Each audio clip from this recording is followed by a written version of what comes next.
मैं डॉक्टर मनीराम मीणा, सहायक आचार्य समाजशास्त्र, SME government PG college Nathdwara आप सभी छात्रों का हार्दिक स्वागत और अभिनंदन एवं यूट्यूब पर देखने वाले सभी विद्वान साथियों का तहे दिल से हार्दिक स्वागत, अभिनंदन और प्रणाम करता हूं। आज का हमारा टॉपिक है संयुक्त परिवार के लाभ। हमने पिछले वीडियो व्याख्यान में आपको संयुक्त परिवार का अर्थ, परिभाषा और विशेषताओं के बारे में बताया था। उसी कड़ी में आगे बढ़ते हुए आज का हमारा टॉपिक है संयुक्त परिवार का लाभ।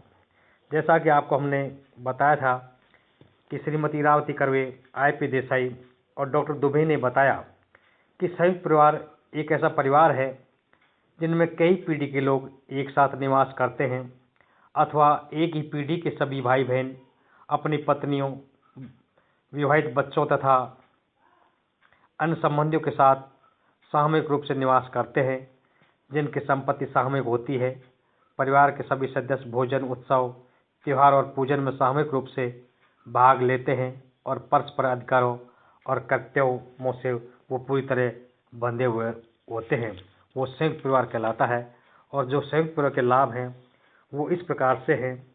श्रीमती इरावती कर्वे, आईपी देसाई, डॉक्टर दुबे और जोली ने जो संयुक्त परिवार के लाभ बताए हैं उनमें फर्स्ट पॉइंट है शासन संबंधी, जो इस प्रकार से है। संयुक्त परिवार के लाभ, फर्स्ट पॉइंट है शासन संबंधी।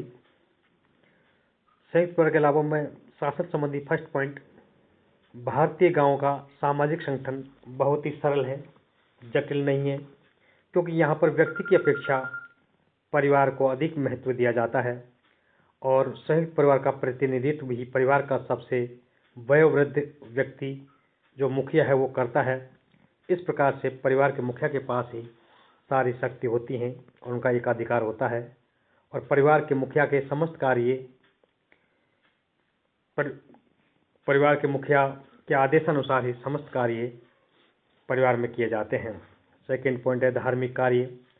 प्रत्येक परिवार में अपने कुल देवी देवता होते हैं और उनके गुरु तथा पुरोहित भी हुआ करते हैं और सभी सदस्यों की उनमें अगाध विश्वास होता है और वे यथायोग्य उनकी पूजा उपासना भी समय समय पर करते हैं। इस प्रकार वे आध्यात्मवाद को भी प्रोत्साहन मिलता है। धार्मिक अनुष्ठानों की पूर्ति तथा त्योहारों में धार्मिक उत्सवों को मनाने के लिए भी सभी सदस्यों को एक साथ सम्मिलित होते हुए देखा जाता है। मार्गदर्शन। संयुक्त परिवार में सभी प्रकार के स्त्री पुरुष निवास करते हैं और परिवार में सबसे वयोवृद्ध व्यक्तियों का विशेष स्थान, महत्व और आदरणीय सम्मानीय स्थान होता है और उनके जीवन में अनेक प्रकार के उतार चढ़ाव, क्योंकि वो देख चुके होते हैं तो उनके पास अनेक प्रकार का अनुभव होता है और ऐसी स्थिति में वे अपने अनुभव के आधार पर भावी पीढ़ी को निर्देशित करते हैं और उनको विकट परिस्थितियों से गुजारने में भी महत्वपूर्ण योगदान देते हैं और उनका मार्गदर्शन करते हैं।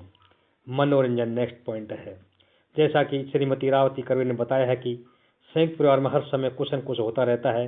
कभी किसी लड़के या लड़की की शादी, तो कभी नामकरण संस्कार का उत्सव होता है और कभी नई दुल्हन से पहली बार भोजन बनवाने की रस्म करवाई जाती है, तो कभी परिवार में व्रत और श्राद्ध जैसे कार्यक्रम होते रहते हैं और कभी कभी किसी का जन्मदिन मनाया जाता है। तो ऐसे मौक़ों पर अनेक प्रकार के अतिथि और मेहमान का आवागमन बना रहता है, जिससे समय समय पर मनोरंजन होता रहता है। नेक्स्ट पॉइंट है बच्चों के लालन पालन में योगदान। संयुक्त परिवार में बच्चों के लालन पालन हेतु एक उचित स्थान देखने को मिलता है, क्योंकि परिवार के सबसे जो वृद्ध व्यक्ति हैं वे बच्चों का समाजीकरण करते हैं और उनमें सद्गुण, सेवा, त्याग, सहानुभूति, प्रेम, सहयोग और परोपकार आदि भावनाओं को बच्चों में विकसित करते हैं और बच्चों को सिखाते हैं। धन का उचित उपयोग। संयुक्त परिवार में एक सामान्य कोष होता है और उस कोष में से सभी सदस्यों की आवश्यकता के अनुसार यानी उनकी आवश्यकता के अनुसार धन खर्च किया जाता है और फिजूल खर्ची पर रोक लगाई जाती है। नेक्स्ट पॉइंट है संपत्ति के विभाजन से बचाव।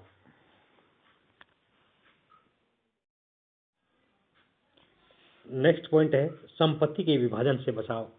संयुक्त परिवार में सभी सदस्य सम्मिलित रहते हैं, इसलिए वहाँ संपत्ति के विभाजन का प्रश्न ही नहीं उठता है और जमीन के छोटे छोटे टुकड़े होने से भी बच जाती है। इस प्रकार संयुक्त संपत्ति का उपयोग व्यापार अथवा किसी धंधे में करके संपत्ति में और अधिक बढ़ोतरी की जा सकती है। नेक्स्ट पॉइंट है श्रम विभाजन। संयुक्त परिवार में श्रम विभाजन 2 आधारों पर किया जाता है, स्त्री और पुरुष के बीच में। परिवार के सदस्यों पर बाहरी कार्य का जिम्मेदारी दी जाती है, जबकि परिवार की स्त्रियों पर आंतरिक कार्यों की जिम्मेदारी दी जाती है, और परिवार के सभी सदस्य अपनी योग्यता और क्षमता के अनुसार कोई न कोई कार्य अवश्य करते हैं। नेक्स्ट पॉइंट है संकट का बीमा। मनुष्य के जीवन में सुख के साथ दुख भी आते रहते हैं, और ये दुख किसी प्रकार के संकट भी हो सकते हैं, जैसे कोई एक्सीडेंट, दुर्घटना, बीमारी, शारीरिक अथवा मानसिक अस्वस्थता। और इन सभी अवस्था में संयुक्त परिवार एक सहारे के रूप में अपने समक्ष प्रस्तुत देखने को मिलता है। संयुक्त परिवार में अनाथ बच्चों, विधवाओं तथा वृद्ध व्यक्तियों की शरणस्थली के रूप में भी देखा जा सकता है, जो कि एक बीमा संकट के समय बीमा का काम से कम नहीं है। संस्कृति की रक्षा। संयुक्त परिवार में वह प्रेरक शक्तियाँ विद्यमान रही हैं जो व्यक्ति को प्राचीन प्रथाओं एवं परंपराओं, रूढ़ियों तथा सामाजिक मान्यताओं के अनुसार आचरण करने को प्रेरित करती हैं, और भारतीय संयुक्त परिवार परिवर्तन और नवीनीकरण के प्रारंभ से ही हमेशा विरोधी रहे हैं, क्योंकि वो उनका मानना है कि परिवार की मान मर्यादा के लिए संस्कृति की रक्षा अति आवश्यक है। अनुशासन एवं नियंत्रण। संयुक्त परिवार का मुखिया का प्रमुख स्थान होता है, और उनके कारण परिवार के अन्य सदस्यों पर अनुशासन और नियंत्रण बना रहता है। राष्ट्रीय एकता एवं देश सेवा। क्योंकि संयुक्त परिवार में कुछ सदस्य अधिक होने के कारण परिवार के दायित्वों से मुक्त रहते हैं, और वे अनेक प्रकार के सार्वजनिक कल्याण कार्य, समाज सेवा और देश सेवा के कार्य में भी अपने आप को लगा देते हैं, जिससे देश की एकता और राष्ट्रीय एकता को बनाए रखने में तथा देश और समाज की सेवा में भी वो अपना महत्वपूर्ण योगदान देते हैं। सामाजिक सुरक्षा। संयुक्त परिवार व्यक्ति को सामाजिक सुरक्षा प्रदान करता है, क्योंकि संयुक्त परिवार में अनाथों, वृद्धों, विधवा और परित्यक्ताओं की एक उत्तम शरणस्थली भी मानी जाती है, जो उनके उचित सामाजिक सुरक्षा प्रदान करती है, और संकटकालीन परिस्थिति में परिवार के सदस्यों को देखरेख व भरण पोषण का कार्य करना संयुक्त परिवार का नैतिक दायित्व भी है।